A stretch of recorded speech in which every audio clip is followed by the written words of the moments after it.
What is the difference within man and animal? मनुष्याला दोन प्रकारच्या अन्नाची गरज आहे. Man need two kind of food. दोन प्रकारचे अन्न कोणते? एक लागते त्याला पोटाचं अन्न, वन फूड फॉर स्टमक, आणि सेकंड अन्न त्याला कुठलं लागते? मेंदूचं अन्न लागते. Second food for brain. बरोबर आहे. जनावर बी एक प्राणी आहे, मनुष्य बी एक प्राणी आहे, पण animal need only one kind of food. Which kind of food? Only for stomach. जनावराला मेंदूचं अन्न जनावर घेत नाही. जनावराकरता कोणती शाळा नाही, कोणतं कॉलेज नाही, कोणतं इन्स्टिट्यूशन नाही, कोणती संस्था नाही, कोणतं ट्रेनिंग नाही. शाळा, कॉलेजेस, इन्स्टिट्यूशन, संस्था, ट्रेनिंग हे सर्व बनले आहे कोणाकरता? मनुष्य प्राण्याकरता. आणि हे का बनलेले आहे?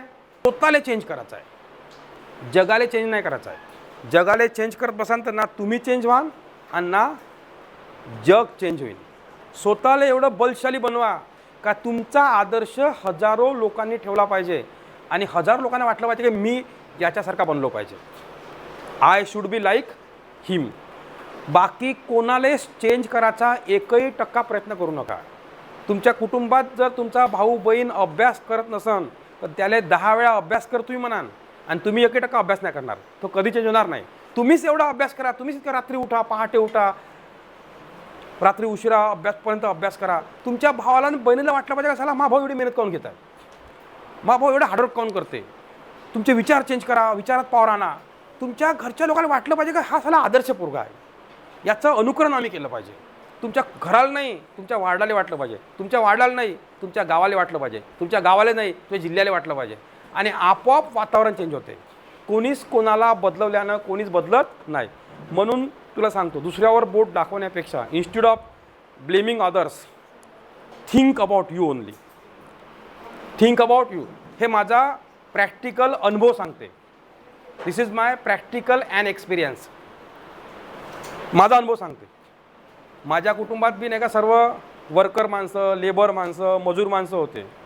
माझे वडीलही मजूरच होते, माझी आई बी मजूरच होती. झोपडं होतं, कुडाचं घर होतं.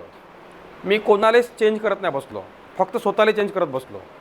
स्वतःवर मेहनत घेतली. माझं अनुकरण बरोबर माझ्या लहान भावाने केलं, माझं अनुकरण बरोबर माझ्या लहान बहिणीने केलं. माझ्या कुटुंबात कोणी मॅट्रिक पास नव्हता, मी पहिला मॅट्रिक पास आहो, पहिला 12वी पास आहो, पहिला ग्रॅज्युएट आहो. माझ्यानंतर माझा भाऊ आहे, माझ्यानंतर माझी बहीण आहे. Are you getting my point? म्हणून मी तुम्हाला सांगतो, बरेचसे लोक पागल आहे, स्वतः अभ्यास नाही करत, भावाला म्हणते अभ्यास कर. स्वतः नाही का वावरातलं रात्रंदिवस मेहनत नाही करत, काम नाही करत, स्वतः बिझनेस उभा नाही करत आणि भावाला म्हणते बिझनेस उभा कर. मी त्याला ज्ञान दिलं म्हणते. अबे स्वतःला तर पहिले ज्ञान दे. Are you getting my point? पहिला मुद्दा. आता मुद्द्यावर येऊ, तुझ्यामुळे हे विषय मांडायला लागला. I put this subject because of you.